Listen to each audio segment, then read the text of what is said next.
Good morning, everybody. My name is Jim Sublette. I am the Southern Plains Regional Director of Torcon Weather Team. Thought I would just take a couple minutes and we can talk about what we have going on for the rest of the weekend as well as next week. We do have a storm system that's going to be affecting the southern plains as we go mid to end of next week. So we will be talking about that here in just a moment. But right now, what you're looking at, there's not a lot going on here in the southern plains. Most of the activity is centered around the west coast, out around California and Nevada, and this is more of the winter form. We have winter storm warnings, winter storm watches, freeze warnings, freeze watches. But I guess the good news out of this is that California is getting some kind of moisture out there today, and more help is on the way as we have a couple storm systems that will likely bring some rainfall to the state of California to help out with those fires out west. So we hope and pray they get some moisture here very soon. So, also, the Storm Prediction Center has already issued a slight risk for severe storms out here in central Texas for the middle part of the week, and they also have a day 5 slight risk for central Texas. Now, we will likely see this slight risk area move off to the east and to the north, maybe incorporating parts of southeast Oklahoma, Arkansas, Louisiana. So we'll be keeping a close eye on that as we go toward the middle and end of next week. So let's just take a look at what is going to be causing that risk of severe weather. And to do that, we're going to be taking a look at the 500 millibar chart, which is actually a snapshot at 18,000 feet above our heads. And this is where the jet stream lies. And the jet stream is the steering wind of the storm system. So we get a good snapshot of where these storm systems are actually going to go. Now, keep focused in here on the west coast over California, and you will see a low pressure system out there. Remember, the winds go counterclockwise in a low pressure system. So keep your eyes focused out here in California, and what you will see is what's called a cutoff low. And an old saying says a cutoff low is a weatherman's woe. And why is that? Well, if you notice, the main jet stream is way up here into Canada and parts of the upper Great Lakes and off to the northeast. And here's this guy cut off from the main flow of the jet stream, sitting down here just spending, minding its own business.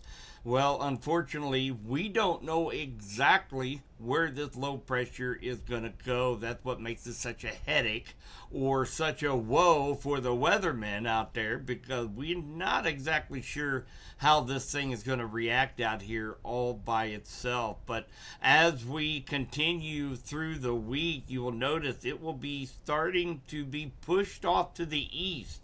And the only way that can happen is if you have what's called a kicker system.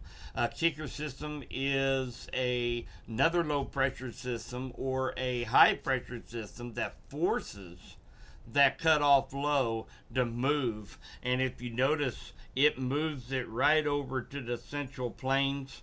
And that low pressure system, according to this model representation, shows that low pressure center right at the Kansas, Colorado, Oklahoma border.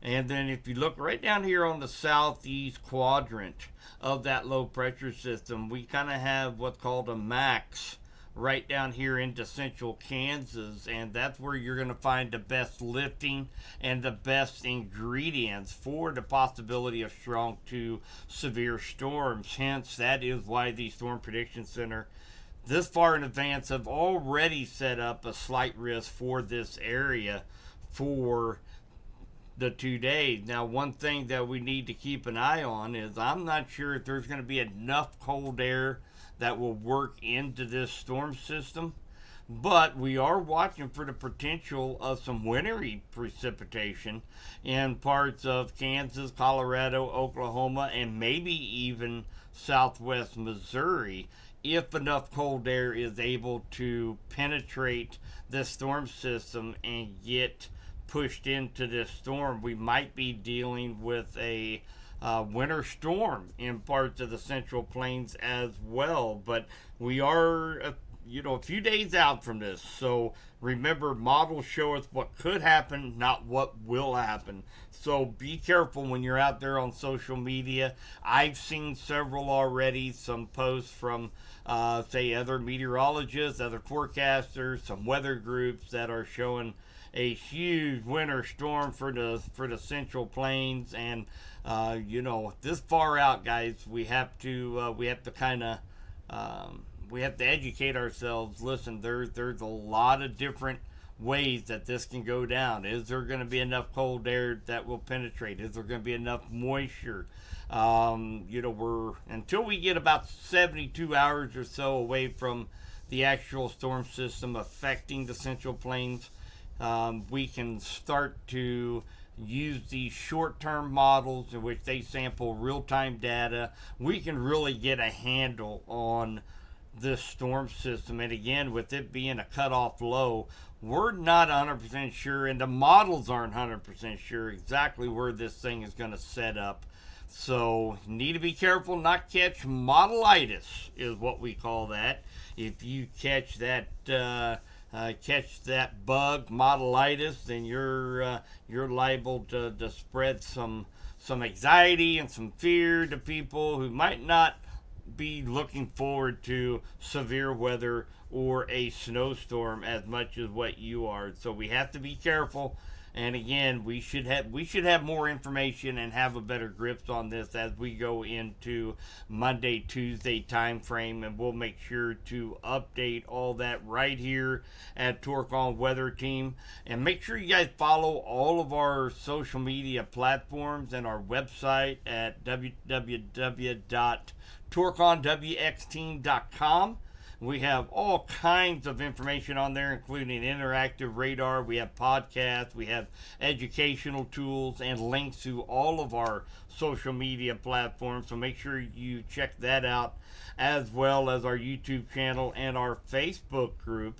So we are going to be updating on the potential storm system to affect the southern plains here over the next week. So guys, we have a big game coming up here for you football lovers. With me being here in the Midwest, of course, I'm a little bit impartial to the Kansas City Chiefs, as they will be hosting the Buffalo Bills in the AFC Championship. It is likely going to be one of the best games of the year if you follow NFL football.